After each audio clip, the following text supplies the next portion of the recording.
Ketua Umum Partai Demokrat, Agus Harimurti Yudhoyono.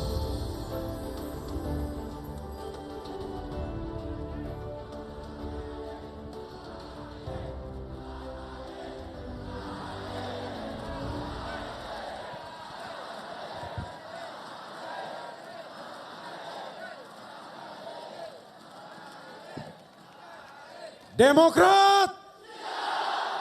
Demokrat! Demokrat!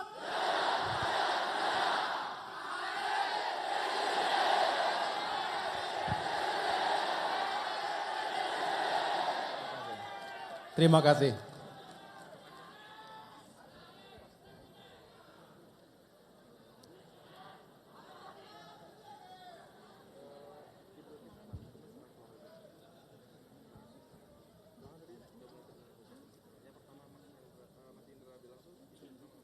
Bismillahirrahmanirrahim. Assalamualaikum warahmatullahi wabarakatuh.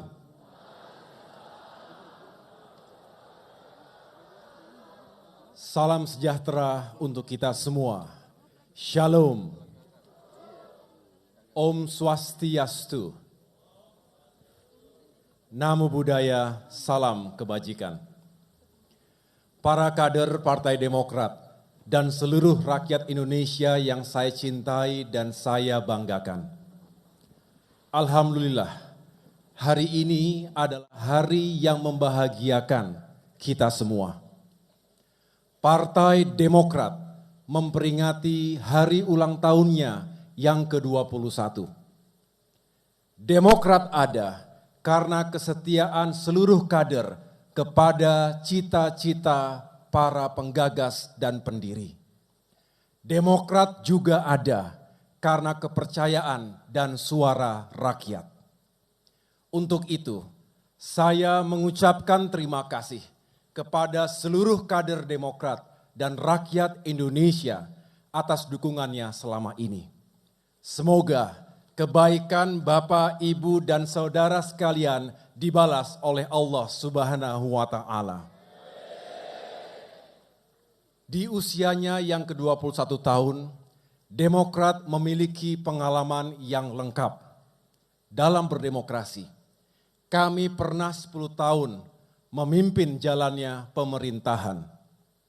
Kini kami berada di luar kekuasaan, menjalankan fungsi checks and balances bagi pemerintahan. Insya Allah, Demokrat istiqomah, tetap gigih dalam berjuang untuk mengawal dan memperjuangkan harapan rakyat.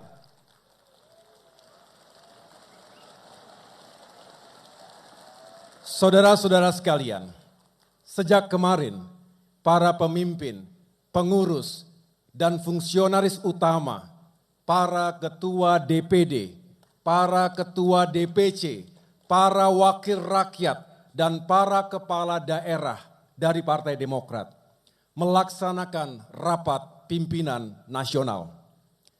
Mereka datang dari seluruh tanah air, ada yang dari Sumatera, Jawa, Bali, Nusa Tenggara, Kalimantan, Sulawesi, Maluku, dan Papua. Pada rapat pimpinan nasional tersebut, Demokrat fokus pada 3 hal. Pertama, kami memikirkan dan mencari solusi atas persoalan rakyat, utamanya kondisi sosial ekonomi rakyat. Kedua, mengambil sikap atas sejumlah isu nasional yang fundamental. Isu-isu ini juga menjadi perhatian rakyat, bahkan dunia. Baik soal demokrasi, kebebasan, keadilan, maupun supremasi hukum. Ketiga, harapan dan rekomendasi Demokrat, baik pusat maupun daerah untuk pemilu 2024. Hal-hal itulah yang juga menjadi fokus pidato politik saya pada hari ini. Melalui mimbar ini, Partai Demokrat berkeinginan untuk menawarkan solusi-solusi terbaik yang dapat menjadi alternatif penyelesaian masalah rakyat saat ini dan ke depan. Saudara-saudara sekalian, persoalan rakyat yang dibahas dalam Rapimnas itu senada dengan suara-suara rakyat yang saya terima langsung pada saat berkeliling Nusantara. Dalam 3 tahun terakhir ini, saya aktif berkunjung ke berbagai daerah, menyambangi desa-desa, kecamatan, kota dan kabupaten di 34 provinsi. Hampir di tiap tempat saya melakukan dialog rakyat. Di Jepara, Jawa Tengah, saya dihampiri oleh ibu-ibu. Ibu Daimah, 52 tahun. Ibu rumah tangga yang mengadu soal tingginya harga-harga. Ibu Ana, 32 tahun. Guru PAUD yang penghasilannya Rp200.000 per bulan. Ibu Indah, 25 tahun, istri seorang supir truk yang penghasilannya tak menentu. Mereka meneteskan air mata. Mas Ahaye, kulo mboten mikir mangan sing enak.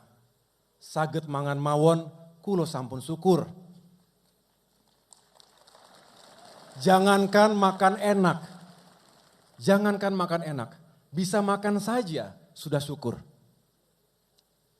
Di Cianjur, Garut, dan Cirebon, Jawa Barat, para pelaku UMKM mengadu soal menurunnya daya beli masyarakat. Ayeuna mah sagala hese.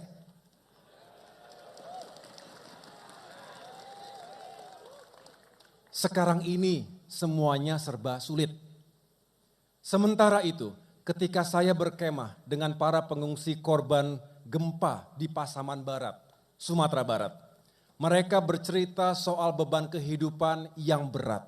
Sudah ekonominya sulit ditimpa bencana pula.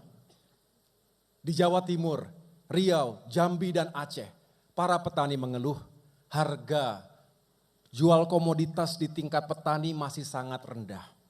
Sedangkan harga pupuk tinggi dan langka, membuat mereka sulit bertahan.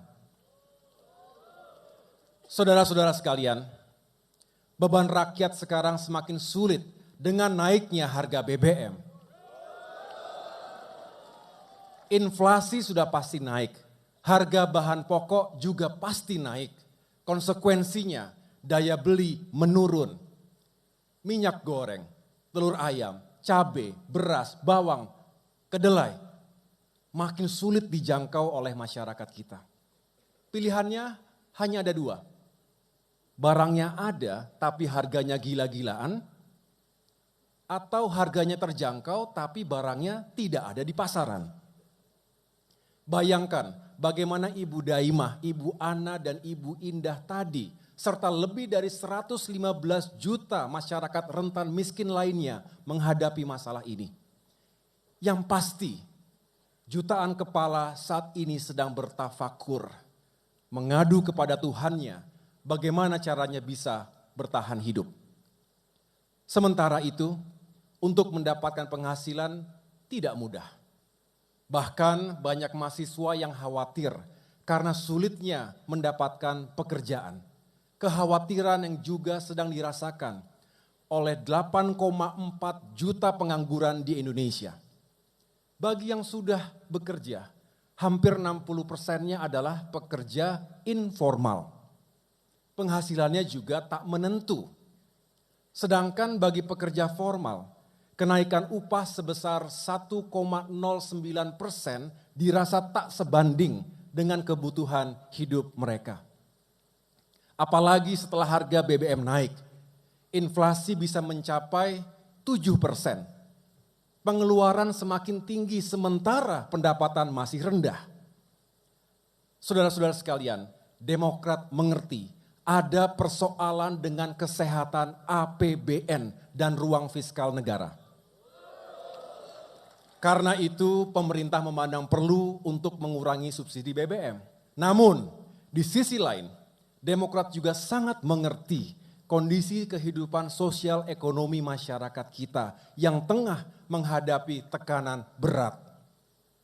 Sesungguhnya ada banyak cara untuk menyelamatkan fiskal selain menaikkan harga BBM. Misalnya dengan melakukan realokasi anggaran, penentuan prioritas, termasuk penundaan sejumlah proyek nasional yang tidak sangat mendesak. Sekarang kenyataannya harga BBM sudah dinaikkan. Untuk itu, Demokrat menawarkan dua solusi. Pertama, bantuan kepada rakyat yang ekonominya lemah atau BLT. Jumlah uangnya harus cukup, tepat sasaran dan harus bebas dari politik. BLT, produk kebijakan Presiden SBY yang dulu ditentang oleh sebagian kalangan, justru sekarang ditiru dan terbukti menjadi penyangga utama daya beli masyarakat. Kedua, alasan dan waktu untuk menaikkan harga BBM juga harus tepat. Jika harga minyak mentah dunia turun, maka turunkan kembali harga BBM kita. Saya ulangi, turunkan kembali harga BBM kita. Jangan sebaliknya. Jangan sebaliknya ketika harga minyak dunia turun, kok malah harga BBM dinaikkan.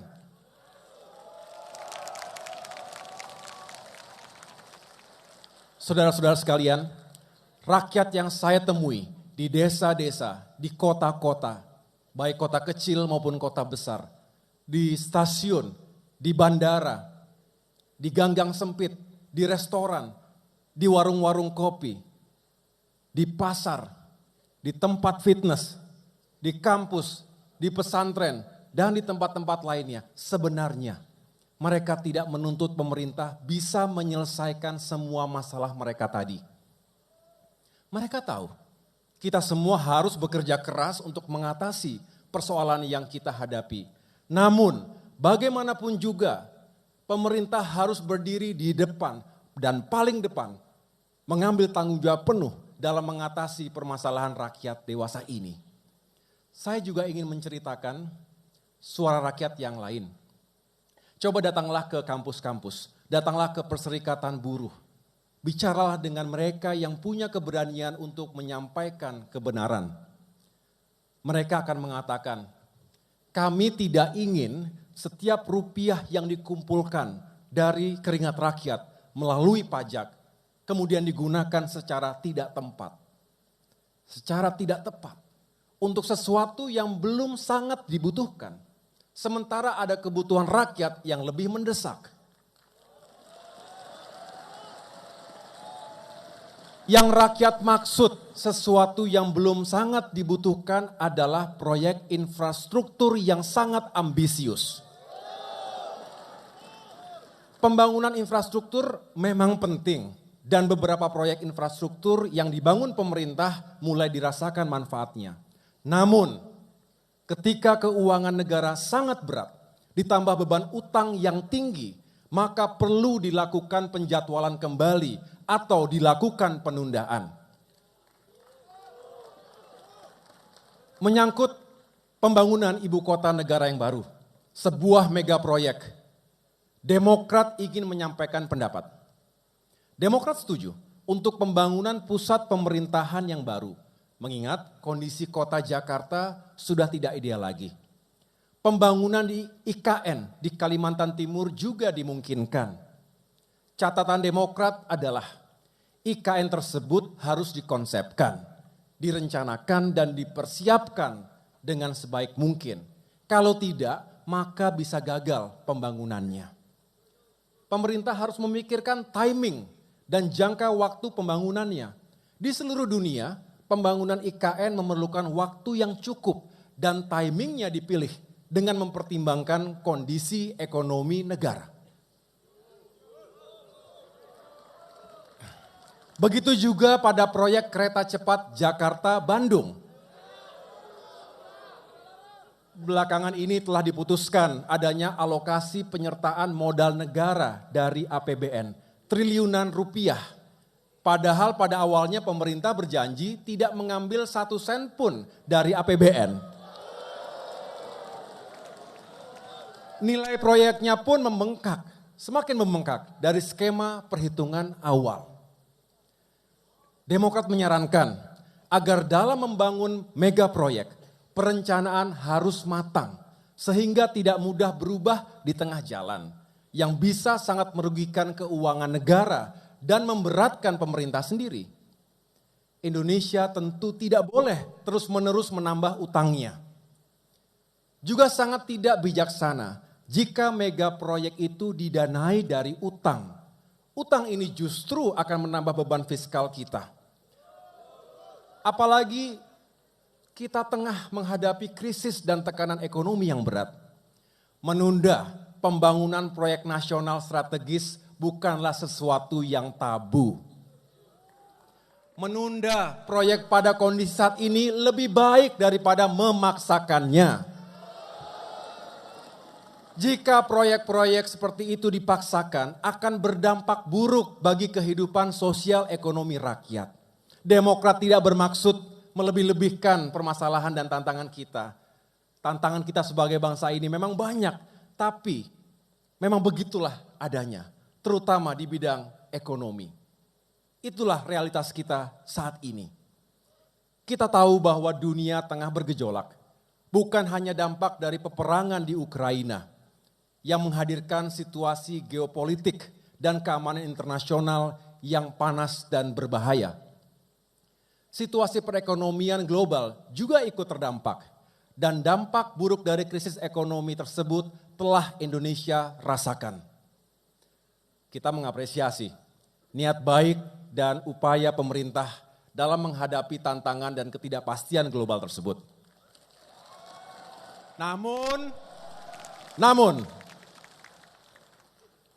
kita harus mengapresiasi yang sudah dilakukan. Namun, jika pemerintah tidak cakap melakukan antisipasi dan adaptasi yang diperlukan, maka perekonomian kita tidak selamat dan rakyat tentu yang akan menderita karenanya.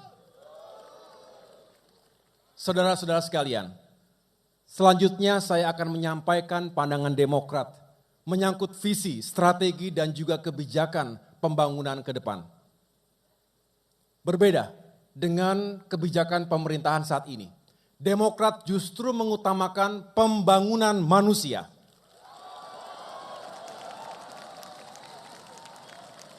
Tentu tanpa mengabaikan infrastruktur. Infrastruktur pun seharusnya dibangun secara nasional, pusat dan daerah. Dan mencakup semua sektor, bukan hanya memprioritaskan jalan-jalan tol. Sekali lagi, pembangunan infrastruktur tetap penting.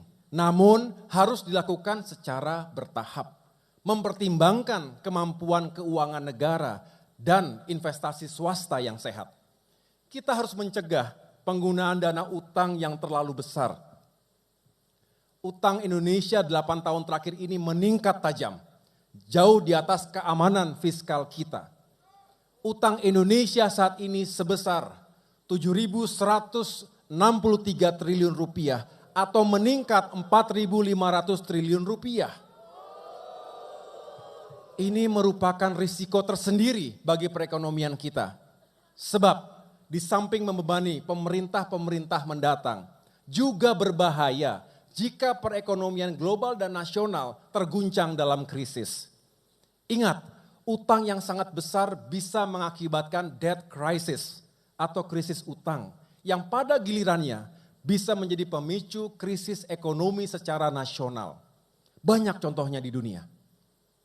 Saudara-saudara sekalian, izinkan saya kembali menggarisbawahi pentingnya pembangunan manusia ke depan di samping pembangunan infrastruktur. Pembangunan SDM memang membutuhkan waktu yang panjang. It is a never-ending journey. Tetapi pembangunan SDM akan memberi manfaat yang jauh lebih besar bagi negeri ini. Bila kualitas SDM kita meningkat, maka produktivitas bangsa akan meningkat.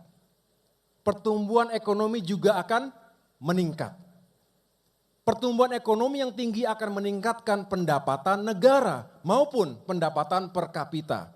Juga menciptakan lapangan pekerjaan yang luas. Artinya, negaranya semakin maju, rakyatnya semakin sejahtera.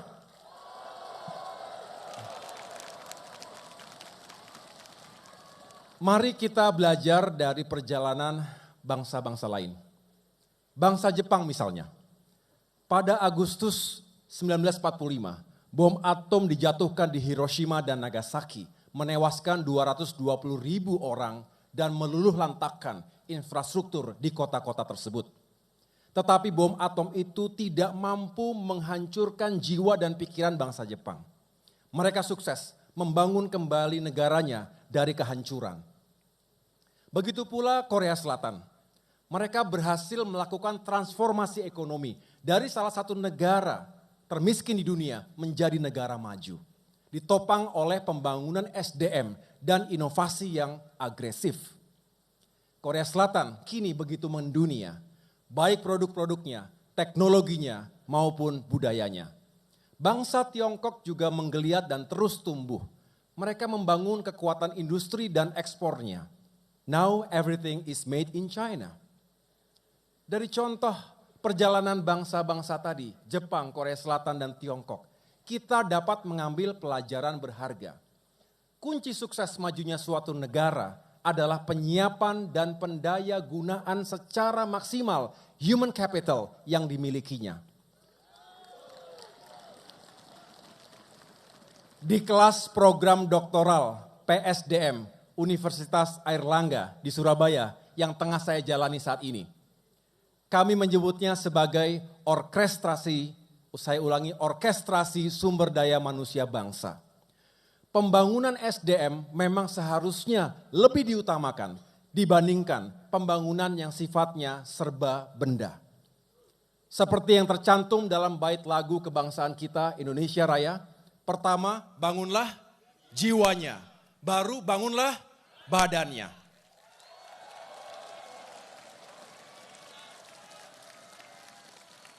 Para kader Demokrat dan rakyat Indonesia yang saya cintai, pada bagian kedua dari pidato saya ini akan saya sampaikan isu-isu terkait demokrasi dan kebebasan serta rule of law atau supremasi hukum. Hasil riset gabungan LP3ES dan University of Amsterdam dan sejumlah lembaga lainnya pada tahun 2021 mengungkap fakta bagaimana pasukan cyber bayaran atau buzzer menyerang Partai Demokrat secara sistematis dan masif. Melancarkan fitnah untuk membelokkan opini publik. Tidak hanya kepada Demokrat, buzzer-buzzer itu pun menyerang masyarakat yang bersuara lantang, mengkritik pemerintahnya. Kadang-kadang instrumen hukum digunakan untuk menjerat pihak-pihak yang kritis terhadap penguasa. Ini tentu berita buruk dalam kehidupan politik dan demokrasi kita. Ketika saya mengunjungi Deli Serdang, Sumatera Utara, seorang mahasiswa mengejar saya. Ia mengadu, merasa ketakutan, terancam dijerat Undang-Undang ITE karena menyampaikan kritik kepada pemerintah. Hasil jajak pendapat Lembaga Survei Indikator Politik pada bulan Februari 2022 menunjukkan bahwa 62,9% masyarakat kita takut untuk menyampaikan pendapatnya. Bahkan rakyat semakin takut karena perlindungan terhadap data pribadi masih sangat lemah. Demokrasi menghendaki adanya kepercayaan. Demokrasi tidak berjalan jika orang yang berbeda pendapat dianggap sebagai musuh. Apalagi menganggap mereka yang mengkritik pemerintah, termasuk Partai Demokrat, sebagai musuh negara. Jauh sebelum Indonesia merdeka, salah satu pahlawan nasional kita, Kiai Haji Hashim Asy'ari, pada Muktamar Nahdlatul Ulama ke-11, tanggal 9 Juni 1936, mengatakan, jangan jadikan perbedaan pendapat sebagai sebab perpecahan dan permusuhan. Karena yang demikian itu merupakan kejahatan besar yang bisa meruntuhkan bangunan masyarakat dan menutup pintu kebaikan.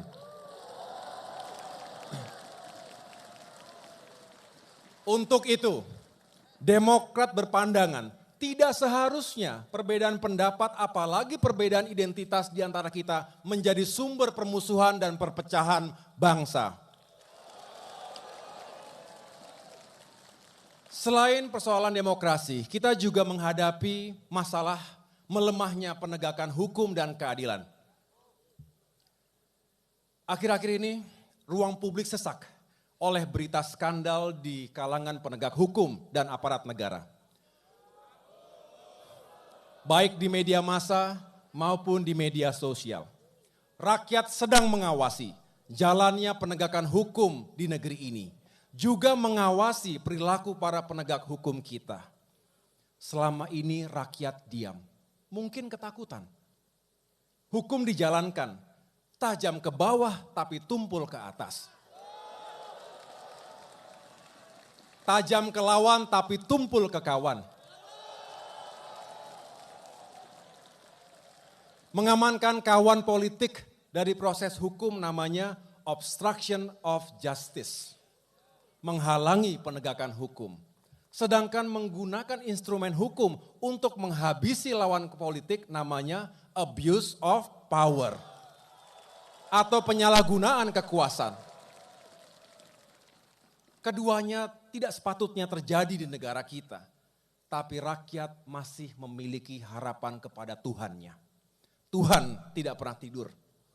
Sebagai bangsa yang memegang nilai-nilai ketuhanan, rakyat percaya, becik ke titik, Allah ketoro. Perbuatan baik akan selalu dikenali, perbuatan buruk nantinya akan diketahui juga.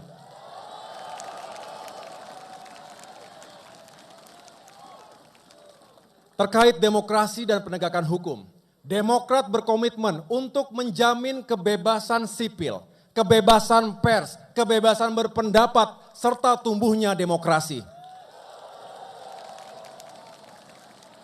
Kami juga berkomitmen untuk melawan dan mencegah politik uang, politik identitas, dan politik fitnah dalam demokrasi kita. Selain itu, Demokrat juga mendorong hadirnya instrumen penegakan hukum yang bertanggung jawab, independen dan profesional. Bukan penegakan hukum yang tebang pilih, double standard dan rentan terhadap intervensi dan manipulasi. Para kader Partai Demokrat dan rakyat Indonesia yang saya cintai dan muliakan. Pada bagian ketiga ini, saya akan menyampaikan harapan dan rekomendasi Demokrat baik pusat maupun daerah untuk pemilu 2024 mendatang.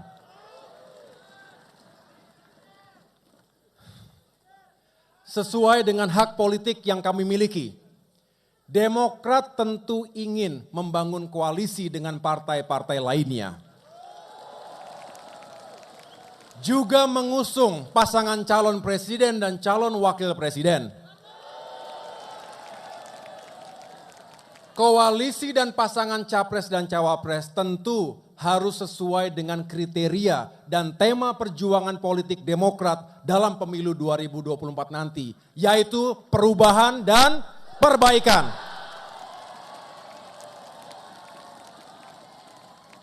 Saat ini Demokrat tengah intens membangun komunikasi dengan dua partai yang juga memiliki semangat dan energi perubahan untuk Indonesia yang lebih baik. Adapun terkait kriteria capres dan cawapres, di samping harus memiliki integritas dan kapasitas, pasangan itu harus memiliki elektabilitas atau dukungan terkuat dari rakyat. Tak kalah pentingnya pasangan ini harus memiliki chemistry, memiliki kekuatan hati dan energi yang saling percaya, saling menghargai, saling menguatkan dan saling melengkapi. Semangatnya adalah duit tunggal. Besar harapan Demokrat, niat baik dan tanggung jawab konstitusional kami ini tidak diganggu dan dihalangi oleh kekuatan manapun dan dengan cara apapun.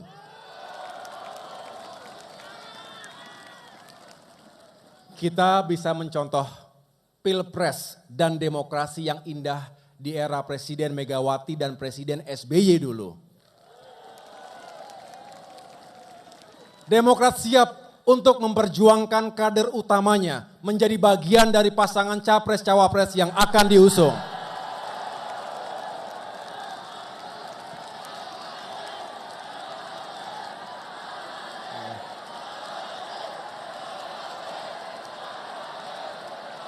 Terima kasih. Terima kasih. Saudara-saudara sekalian, pintu untuk melakukan perubahan dan perbaikan terbuka lebar pada pemilu mendatang. Itulah momentum terbaik 5 tahunan bagi rakyat Indonesia untuk menentukan nasibnya sendiri. Untuk itu kita, Partai Demokrat, harus menjadi motor dari perubahan ini. Demokrat siap? Siap untuk melakukan perubahan? Kita tahu, dalam setiap langkah perubahan hadir keraguan dan ketakutan. Saya jadi teringat sebuah tulisan di Komando Latihan TNI Angkatan Darat. Yang bunyinya, ragu-ragu lebih baik kembali. Maka untuk melakukan perubahan dibutuhkan keberanian untuk mengambil risiko. Who dares win? Siapa yang berani akan menang. Demokrat berani? Berani untuk melakukan perubahan?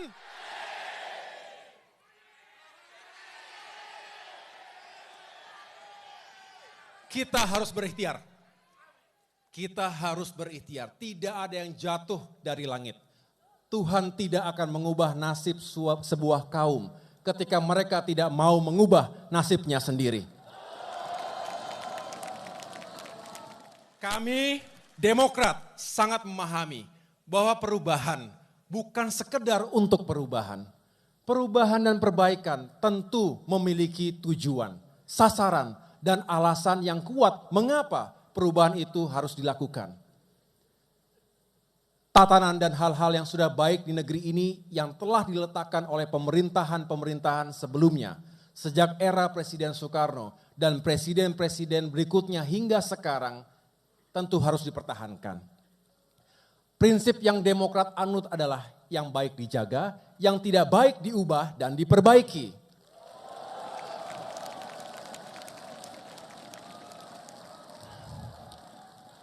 Para kader Demokrat dan rakyat Indonesia yang saya muliakan, pada bagian akhir dari pidato ini, saya akan menyampaikan komitmen Partai Demokrat untuk melakukan perubahan dan perbaikan demi Indonesia yang lebih baik. Di abad ke-21 ini, dunia begitu dinamis, penuh dengan ketidakpastian. Banyak peluang, tantangan, sekaligus kejutan. Seringkali terjadi disrupsi sebagai akibat revolusi teknologi, ledakan jumlah penduduk, dan juga kompetisi yang makin keras antar bangsa. Hingga terjadinya kerusakan lingkungan dan perubahan iklim. Kemiskinan dan ketimpangan juga masih terus menghantui negara-negara di dunia, termasuk Indonesia. Untuk itu, konsep dan kebijakan ekonomi negara kita harus tepat dan benar. Demokrat menawarkan kebijakan pembangunan yang dapat membuat ekonomi terus tumbuh, membuat kesejahteraan masyarakat makin adil dan merata tanpa harus merusak lingkungan. Kedepan, Demokrat bertekad untuk mengambil bagian dalam pembangunan ekonomi seperti itu. Karena itu, pertama, undang-undang dan regulasinya harus benar. Kedua, pelaksanaan kebijakan dan strateginya harus benar. Ketiga, manajemen dan kepemimpinannya juga harus benar. Akhirnya, kepada seluruh kader dan simpatisan Partai Demokrat, kepada seluruh rakyat Indonesia, dari Sabang sampai Merauke, dari Miangas sampai Rote, para ulama, guru, petani, nelayan, buruh, pedagang, pelaku UMKM, tenaga kesehatan, tenaga honorer, jurnalis, tukang cukur, ojek online, seniman, pekerja ekonomi kreatif, YouTuber, selebgram, TikTokers, content creators, dan kelompok profesi lainnya, ibu-ibu rumah tangga, juga para mahasiswa, pelajar dan generasi muda Indonesia. Serta kepada para sahabat kami, partai-partai politik lainnya. Jika merasakan energi dan semangat perubahan dan perbaikan seperti yang saya rasakan, saya ulangi, jika seluruh rakyat Indonesia merasakan energi dan semangat perubahan dan perbaikan seperti yang saya rasakan ini, mari bangkit dan bersatu. Mari bangkit dan bersatu. Memperjuangkan kehidupan rakyat dan masa depan yang lebih baik.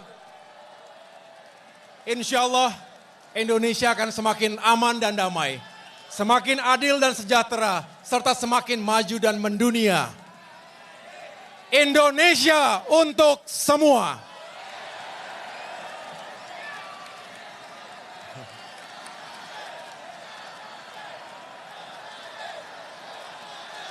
Terima kasih. Terima kasih. Sebuah pantun dari saya. Belum. Gelombang datang, kapal terguncang. Tali kemudi digenggam erat. Jangan bimbang dalam berjuang. Kuatkan hati bersama Demokrat. Terima kasih, Tuhan bersama kita. Wassalamualaikum warahmatullahi wabarakatuh.